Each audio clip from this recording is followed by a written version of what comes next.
Hallelujah. Very glad to have God.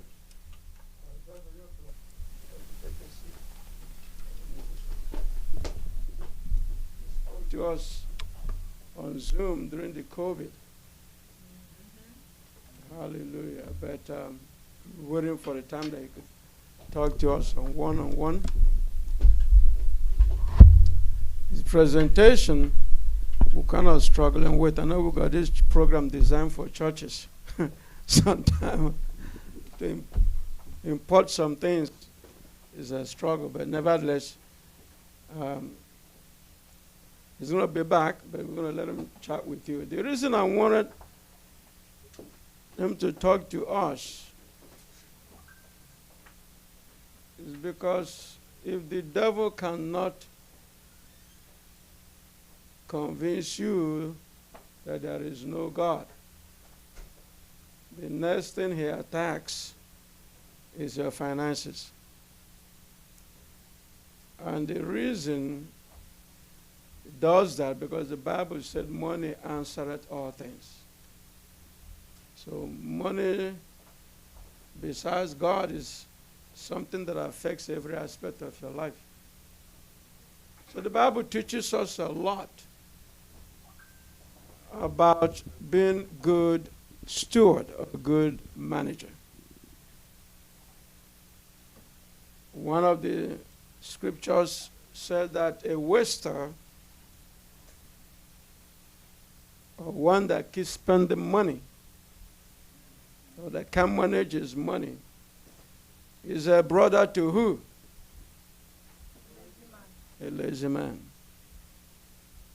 When you just get money and you just keep spending it, say you're a brother to a lazy man. Basically, both of you are going to end up the same place. So God wants us to be good managers. But you have to learn money, to manage money. It's not easy. But the Bible challenges us with the ant. Remember what the Bible said about the ant? What did it say? They have no king, but they learn to gather their fruit during the summer because they know the winter is what? Coming. When they can't go out. So we put it in our common vernacular. We said that we should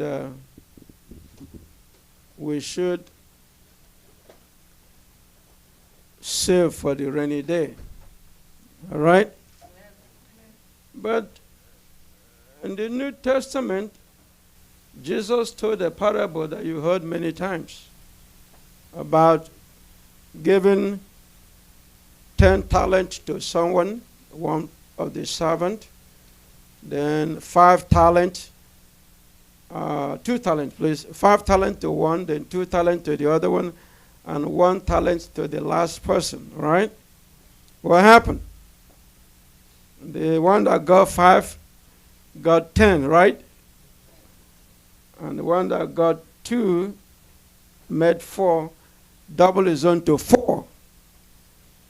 But the one that had 1 talent kind of saved it. And the Bible said that he was a wicked servant or slothful servant. He wasn't productive. So when you look at that story there, the guy didn't spend the money. He didn't waste it. He saved it.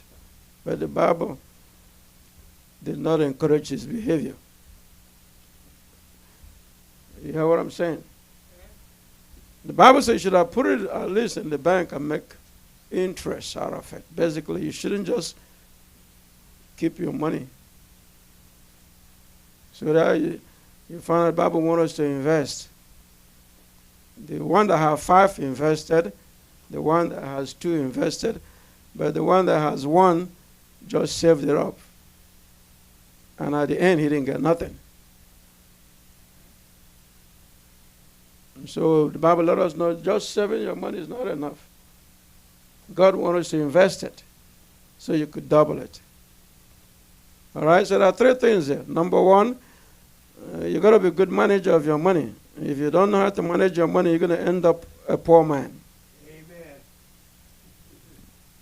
Then the second one, he said, you need to learn to save, because even the ants don't have any father or mother telling them, advising them. Yet, by nature, they know the winter is going to come. We can't go out and hunt for food, so we're going to take summer and get all we want. But then, if you want to balance what the Bible is saying, you look at another place, you say, well, their saving is good, but if you don't invest it, you're not going to get anything but what you saved. And he didn't encourage that either. So the question is, well, you say, well, I don't have any money. Why would such a class help me? Well, the guy that had the 1 talent figured that I didn't have enough. Why would I bother? So it's not really how much you made. It's how you manage what you got. That's what the Bible is telling us. Because the one that got 1 talent said, well, this is not enough. This guy at least have 5. This other guy at least have 2. But that wasn't the issue in the story. The story was, it doesn't matter whether you have 1 or 2 or 3. You can do something from where you're at. Amen. Do you understand? So whether you have, whatever you consider yourself poor, like the guy that has 1 talent, or you think you have a little bit more money, it doesn't matter. It's what you're doing with what you have. God wants us to be good manager. A manager is the one that keeps the storehouse. Try to reduce waste. So that way, you can keep what you have or make more from what you have. That's what a manager does. A manager just tries to reduce what? Waste. Whatever God gives us, he wants us to manage it where we reduce overspending or spending on the wrong things. Then if you reduce waste, you're going to save some money, right? Hello, then when you save some money, guess what's going to happen? He wants you to invest it. Does that make sense? Number one, you're going to learn to reduce overspending, right? Then when you reduce overspending, you'll be able to save a little like the ant, right? They said, don't stop where the ants stop. The ant didn't invest, they just save. But then he said, now when you save up a little bit, invest it. Don't just let it sit there. All right? So you have those 3 principles. So the Bible teaches us a lot about it. Okay, so, and this is the time to learn it. And I brought him here because we got a lot of you coming out of college. A lot of you in college, those are out of college, those one growing up about to get into college. This is when you learn about money, when you are young. I didn't learn it that much when I did. My mother taught me a lot of stuff. In her own little ways. All right? My mother taught us to save. But by nature, I look at the pains of my parents and I want to help them. That's what forced me to invest in. How can I help my parents? See how they are struggling. So in an attempt to help them, you're going to try and do something what you got. All right? All right. Are we good? You're still fighting with it. So I'm going to bring, I know he needs his PowerPoint too. Are we good? All right. Well, all right. They're working on it. So they're doing their best to get us going. But while we're waiting on that to set it up for him, you understand what I'm saying? So all the young people here, y'all look up to me. You are the reason, really. Because this is the stage you learn this principle. You hear what I said, Michael?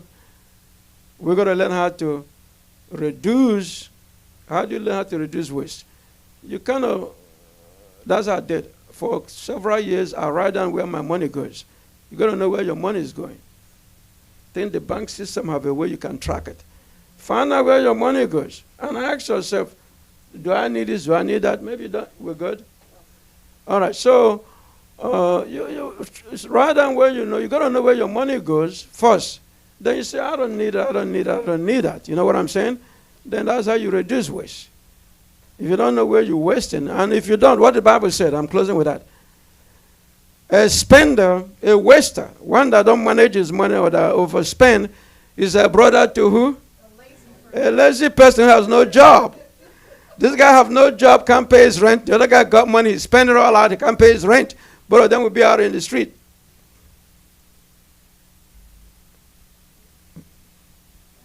All right. All right, let's welcome George. Come talk to us. Thank you. I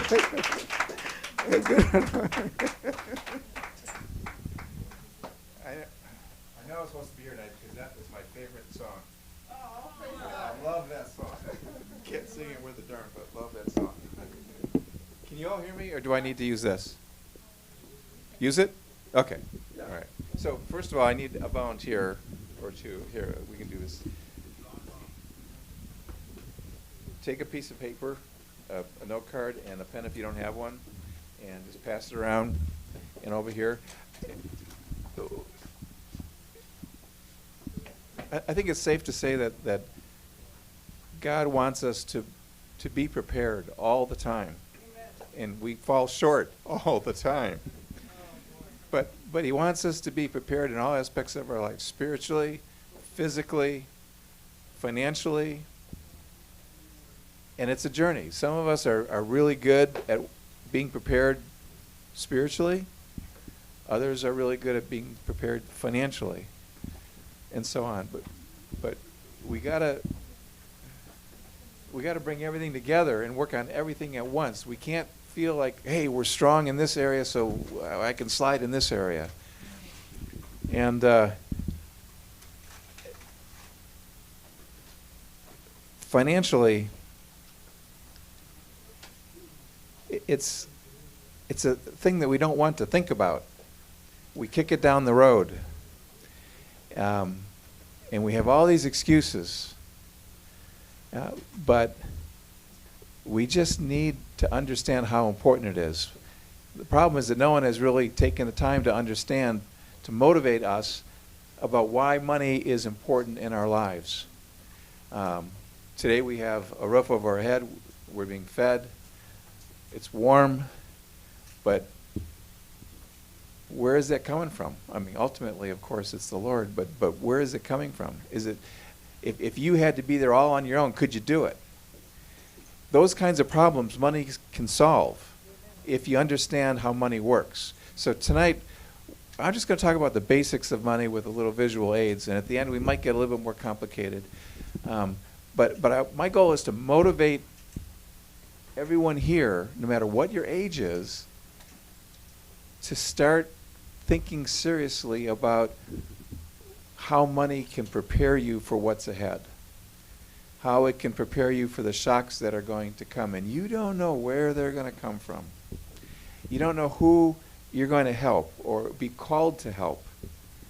But you won't be able to help them because you don't have the funds to do it.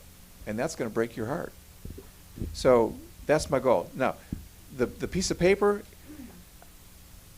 I want you, if you have a question about money, write it down.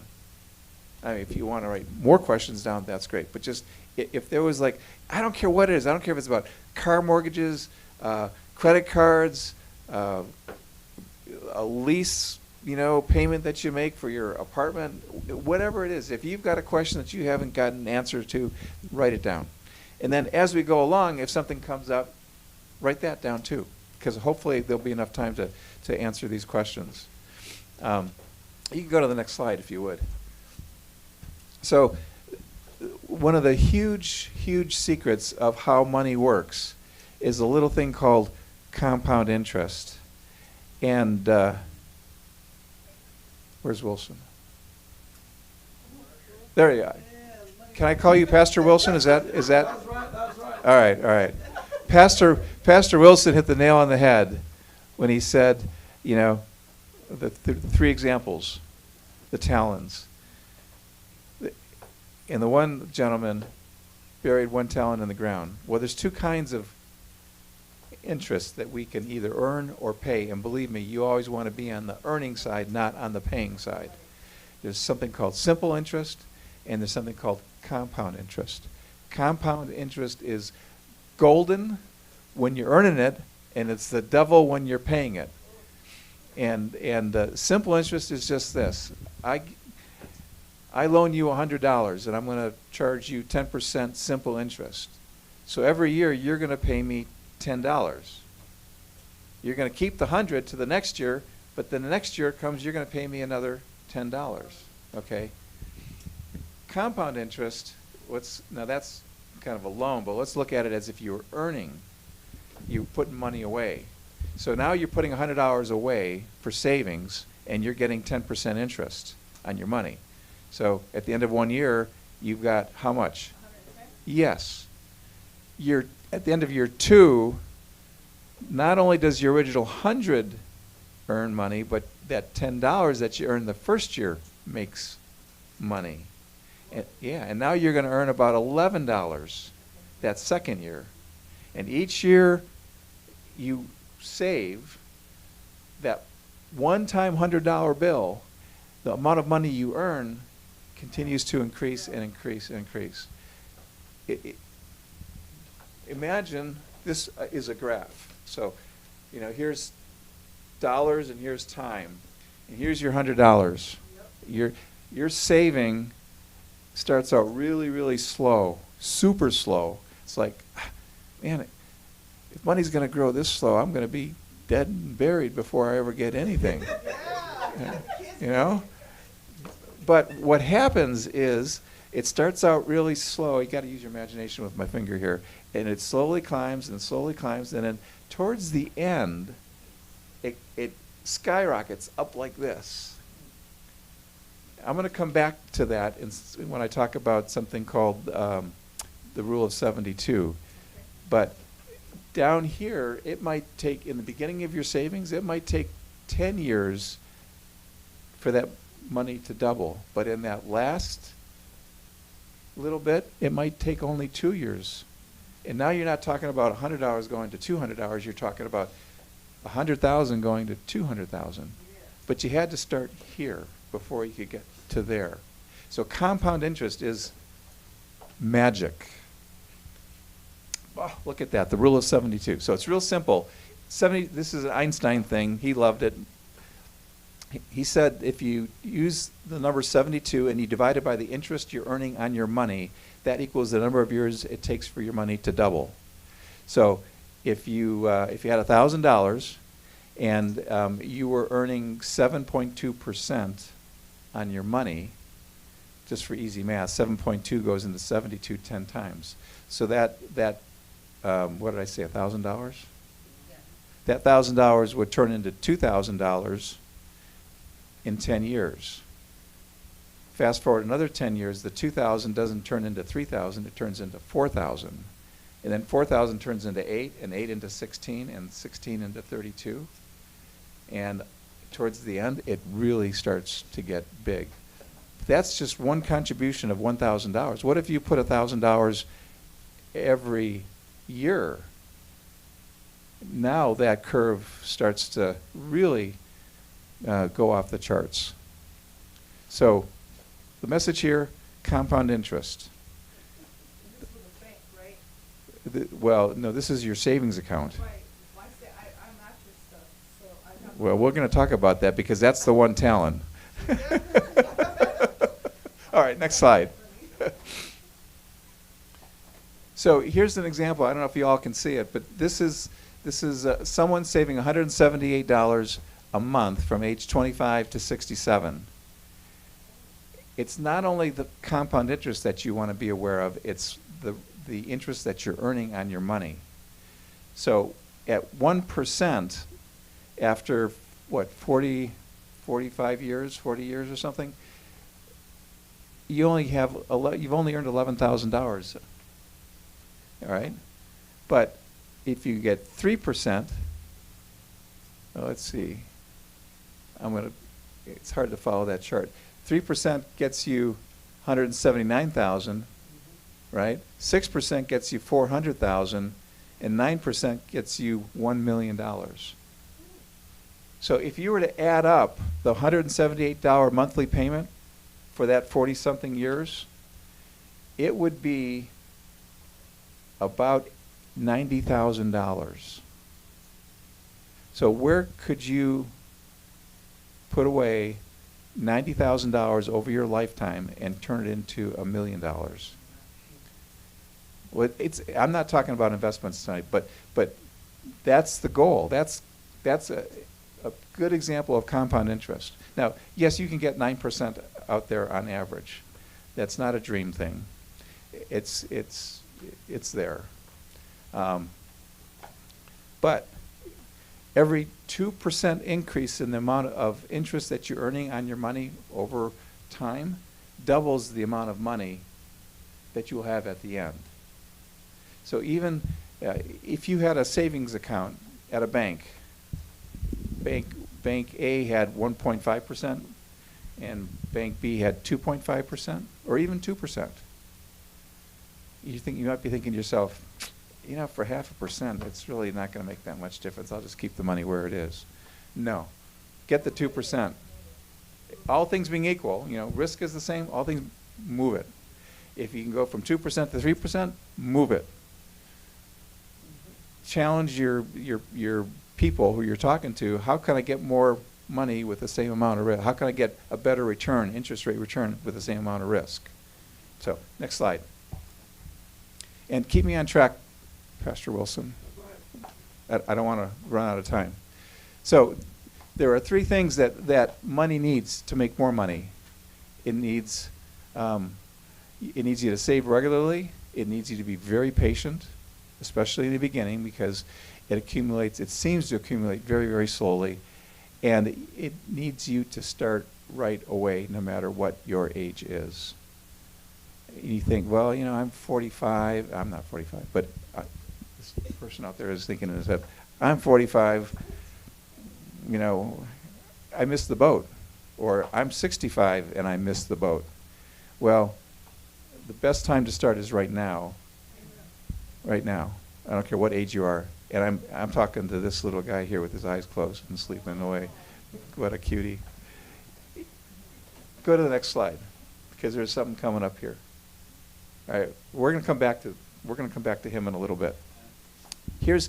So starting now, this is a great example. Sarah, the smart one, saved $4,000 a year, which is $333.33 a month.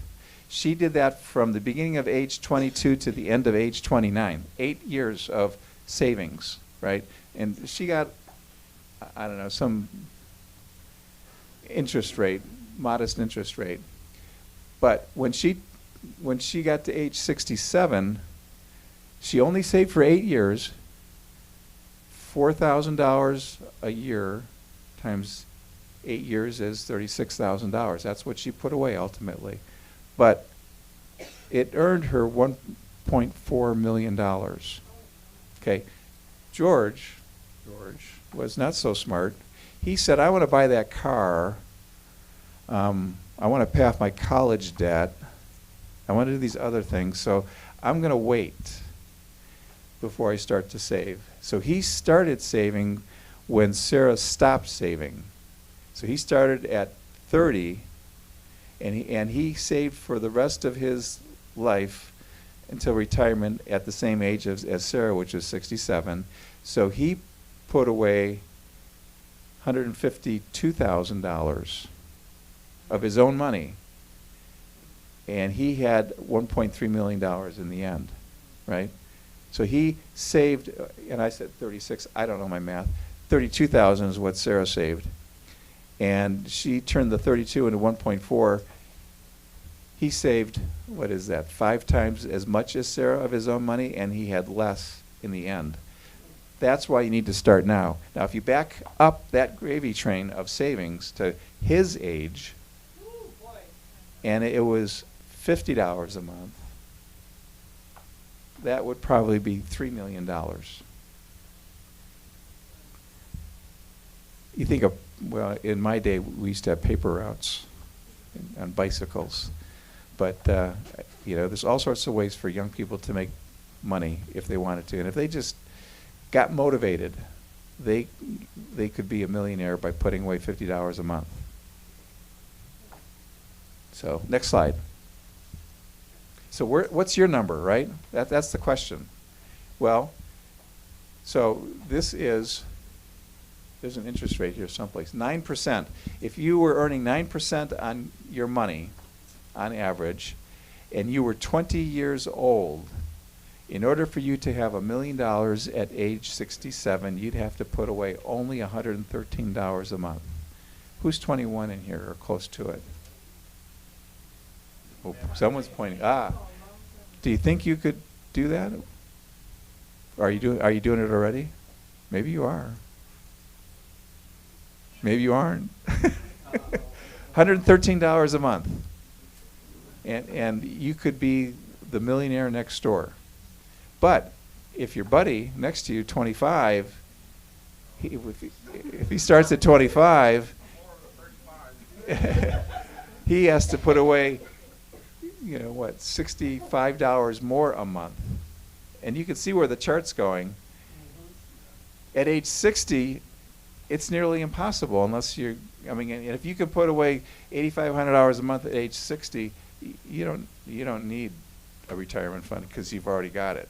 But that's $100,000 a year for 7 years versus $113.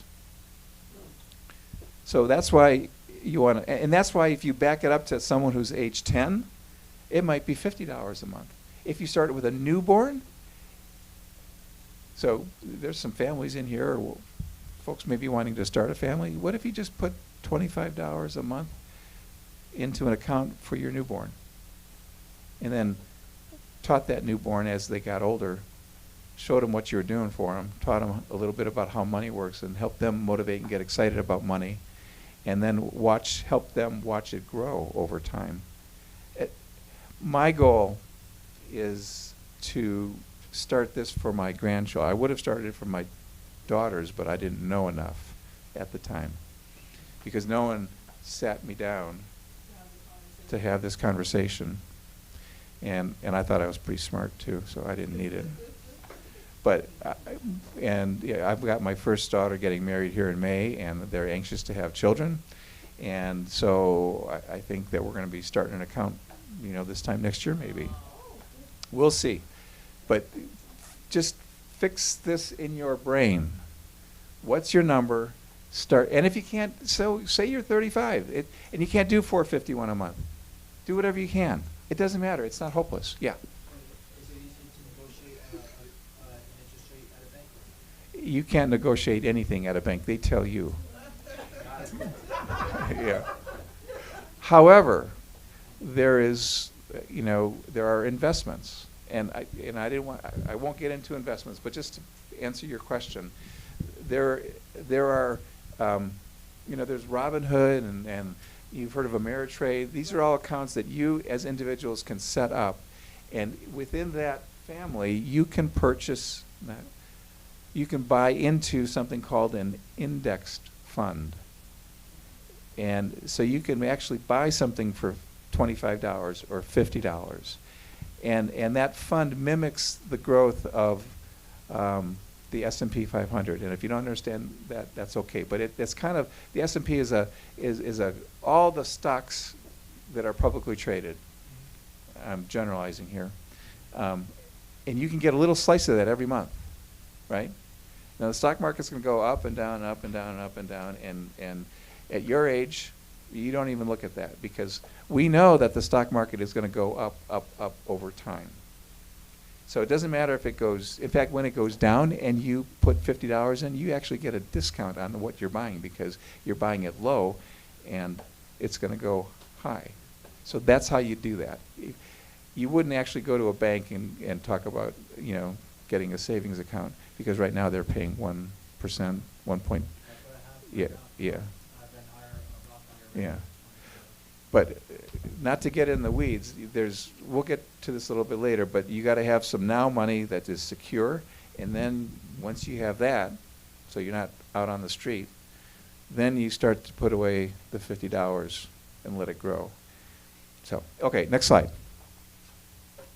So here's the terrible place that most Americans are in.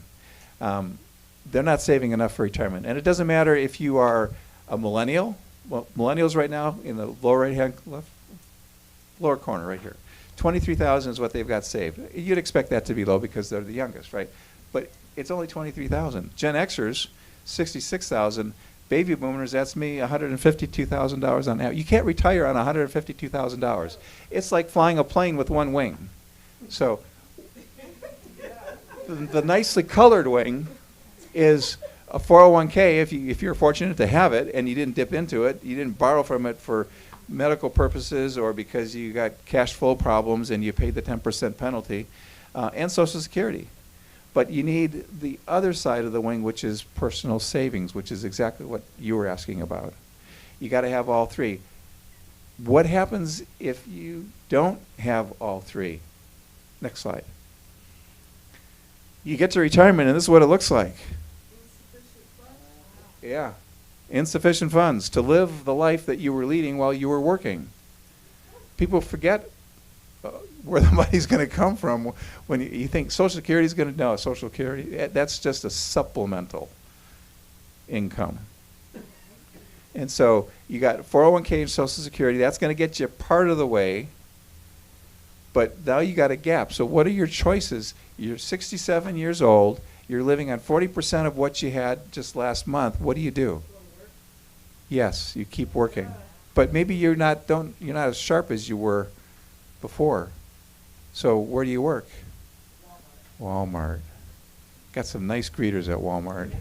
They do. They're wonderful. They are wonderful people. I love them. I always say hi. Are you laughing at me? Or you take on a roommate. Live with your brother or sister or your parents or your son or daughter. Not good choices. Next slide. We do that now, though. Yeah, but now it's because you want to. Oh, well, let's fix that. All right, so this is what it looks like when you're fully funded. You get to experience the same lifestyle that you had while you were working. And you can see there's a drawdown, a measured drawdown on the right side, because you're living off the interest that your money is making, and you're taking a little bit of the principal, and that should last you until you no longer need the money. What's the difference between the interest and principal? So $100 you got $100. That's your principal. Okay. If you're earning 10% on your money, that $10, that's the interest. And you're living off the interest? Well, Principal? you would love to be able to live off the interest of your accumulated retirement funding and not even go into the principal. But the reality is that most people live on the interest, and then they slowly eat away some of the principal in a measured fashion so that they know it's going to last them. There are also techniques that will allow you to never run out of money, but that's Finance 200 level course. So, next slide. So, here's the scary slide. These are things that you probably have never thought about that are going to cost you money in retirement. And it could cost a lot of money in retirement. We are living longer as a race, as human beings. We're just living longer. We're eating better. Hard to believe, but we are. We're getting better there. And medical advances have prolonged our life. Not always the quality of life. That depends how we honored God in preserving our bodies, right? But we're living longer, and that costs medical bills, and Medicare is not always going to pay for it. And the longer you live, the more money you need to have to live a quality of life as you age into retirement. And then there's long-term care. This is a particular issue for women. The fastest growing population in long-term care facilities right now are women over the age of 100. Yeah. And it costs money to make that happen. So you got to be prepared. So, these are the headwinds that you're looking at down the road. So that's why you got to start now. And if you've already started, that's why you got to increase what you're doing now, because no one ever had the problem of having too much money. Just always find ways to spend it, donate it. Okay, next one. So here are the kind of, we're wrapping down here, the four threats to building wealth. Procrastination. Who can, don't raise your hand, but who can raise their hand to procrastination, right? Inflation. So right now, inflation's a big issue. It hadn't been for many years prior to that. I can remember a time when inflation was 18 to 21%. So can some of the older folks in this room. Right now it's running about 6 to 7%. But for the past, I don't know, 4, 5, 6, 7 years, it was 1 to 2%. It was wonderful. But what happens on your savings account? Let's say it's a savings account, and you're just, glory be, the banks are going to give you 5% on your money, right? So every year you're earning 5%, but inflation is at 7%.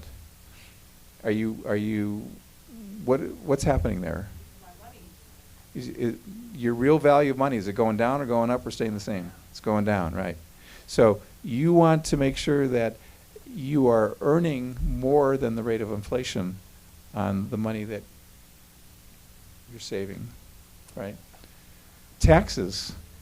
We all pay taxes, but there are ways to mitigate how much tax you pay.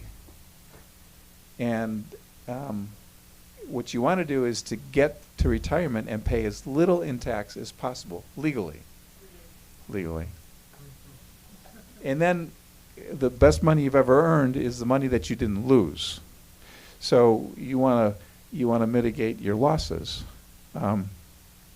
Somebody said buckets. I heard that. And so if you've got, your savings and there's 3 buckets, you want one bucket is you want no losses. That's your security blanket.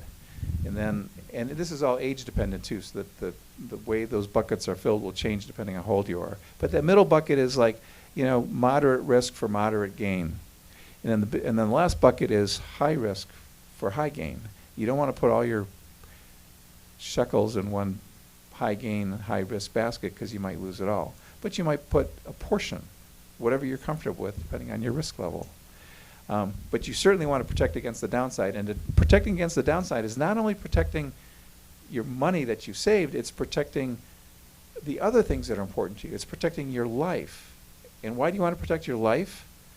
Because your life is important to someone else. And you not being there is going to cause them not only great emotional pain, but the added insult of financial pain because maybe you're the breadwinner.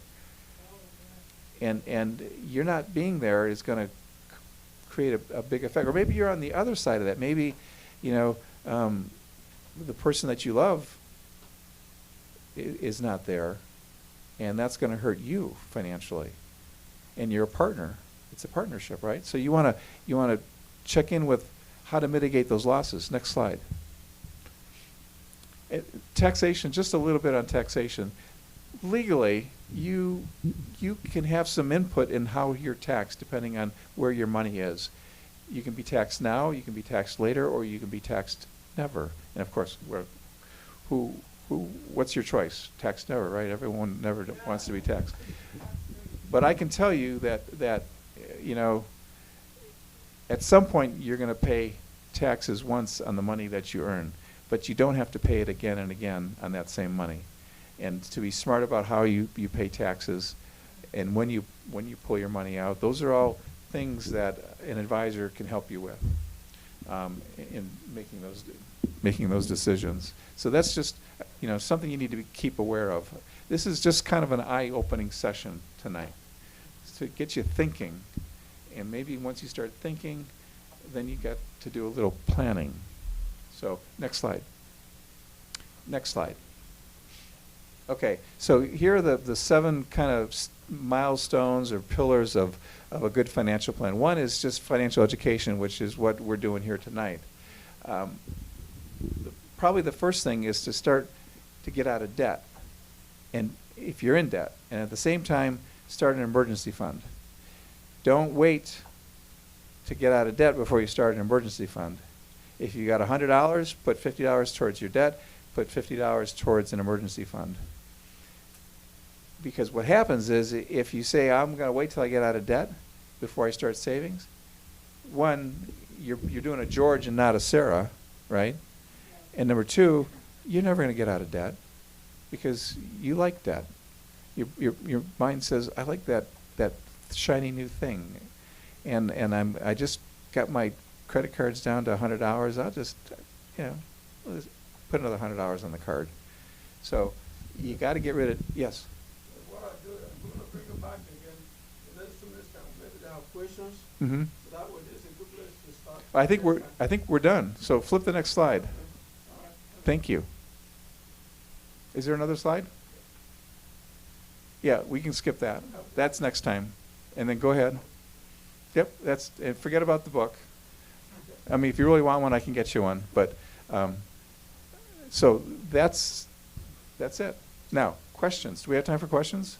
Yeah, anyone got a question? This is assuming you're all right with the IRS and everything, right? Start saving. It's like you got to get right with God.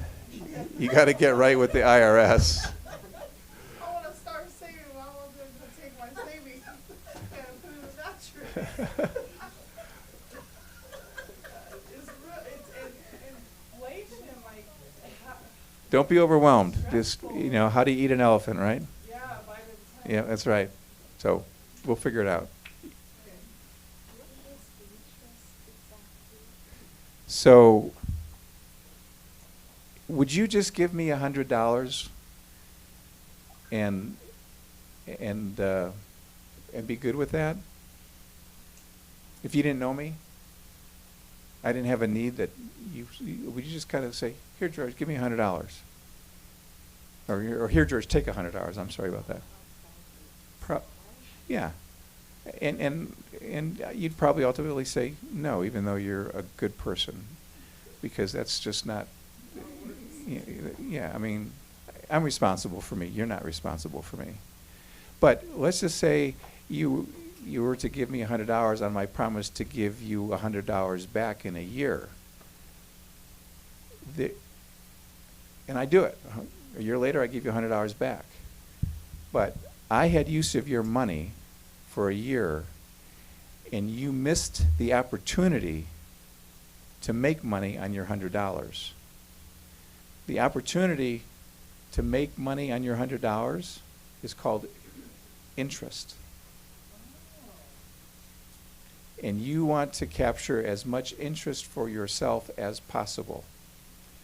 So if you loaned me $100 and I promised to pay it back in a year, the next thing you would say, great, it's 50% interest. No, I'm just teasing. But we would agree that I would pay you some amount of money for the use of your money. And that's the interest that you earned. When you go buy a car, the price of the car is $10,000, but they charge you 10% interest on the loan. So if you pay back the car over 5 years, you're not paying back $10,000. You're paying back maybe $12,000. The difference between the 10 and the 12 is $2,000. That's the interest that you're paying them for the privilege of driving a car today that you didn't have enough money to buy outright with cash. No, the worth goes down once you buy it. True. Next question. Okay. Well, thank you. Appreciate it very much. I'm honored to be here and talk to you. Thank you, George. How many of you like what you heard? You ready? Yes. All right. Some people are experts in some areas. We're going to be bringing them at least every January. So that way, if we can get them, if you want it twice a month, twice a year, we do that. Because what happened is you're about to get your tax return. That's right.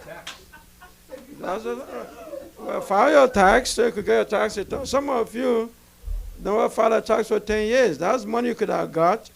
File it now and invest it. Let me tell you something I learned. Because I'm older, much older before I began to learn these things. But when I tracked down for a couple of years where my money went, I was surprised. Believe, you see that when you look at $113, he shows 178. You say, oh my God, I can't make that kind of payment. But I promise you, if you stay away from Starbucks, you will find out that you have more than that money going out of your pocket. While buying coffee for $5, $10, when Second K has them for $1. Coffee is coffee. I'm trying to tell you. You will say, oh, I don't have the money, but you do have the money. You could fund a retirement by not going to fast food and Starbucks. That's exactly right. And that's what I found out. Okay? You don't have to go buy a plate. It's a special occasion, paying a $20-something, $30 for a plate. You will find out if you buy grocery for $30, it'll last you for a couple of days. But you're going to go somewhere and eat it just like that. You say, I don't know how to cook. There's nothing you want to cook. Put it on Google. You see people that cook, or YouTube. They'll teach you how to cook it. Before you used to buy a recipe book. But now you don't even, you just see live videos how to cook it. You know, my wife cooks, Naomi cooks, my boss, I tell you know, they know how to cook, you know. But let me tell you something. That is where the money is going away. That's exactly right. So there are things like that. If you have cash, if you have some savings, you buy things cheap. You know what? When they don't sell, you buy a lot of them and put it away. But when you don't have money in your pocket and you find things on sale, you have no money to buy. You end up buying it at a regular price. So I walk into a store, something I think I need is, even if it's meat, they're down to peanuts, I buy a lot of them and put it away. So I don't have to buy them at a regular price. So rich people spend less because they have the money to target when it's cheaper for them to buy. You see, when I was doing my master's degree, the guy said, why buying a car brand new? Because that money could be a down payment for a house. You know, I didn't say buy jalopy. Find something that's reasonable, that won't stop you at the red light. Get it and put away the other one. I'm trying, these are the places. Now, talk about what I didn't like. If you could go when you're little kids like this, and you put that money away for them, like you said, I never heard that. I know you thought it before, but you did find something I heard someone never heard before. For 8 years, that lady saved. Because why it caught my attention, because there are some young women that did that, and about age 35, they retired. And they moved to Europe, where it's cheaper, and live there. Young people. So it's cheap over there, and their money keep growing. You know, so the worst thing I heard many of us say is, oh, when I get old now, let me enjoy. When I start getting old, I start saving. But from what you say, it's the wrong time. Even if you could just say the next 8 years, I'm going to save up, and then go party, at least you have something growing for you. A guy that I bought a land some time ago said, look, I like it when I invest because my money never takes vacation. My money never go on vacation, never take leave from work. Even when I'm sleeping, it's still working for me. That's when you invest. That money, 24/7, 360 days a week is at work. Even when you're sleeping, they're working for you. That'd be a good employee, wouldn't it? When you get your money working for you. All right. Well, we're not going to all grab it at one time, but it's a good start. But I'm going to let you know, this is a good time. And before Christmas, before Thanksgiving is a good time because you wake up your mind again. That money you're trying to go waste could be what could make your life down the road better. All right? So, I'll leave some cards here, so if anyone wants to reach out to me, feel free to do so.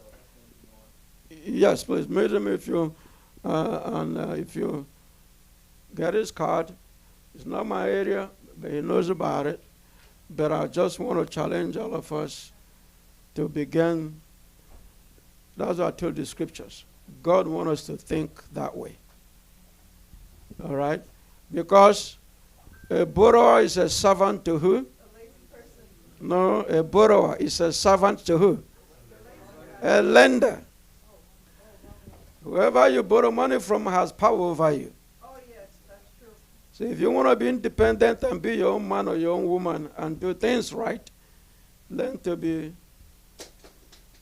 financially independent. All right? So those are principles in the Bible. So, well, we're going to take our offering and we're going to head on home. So please, after. Now, don't feel bad. This is not for you to go feel bad and beat yourself up. You could start now.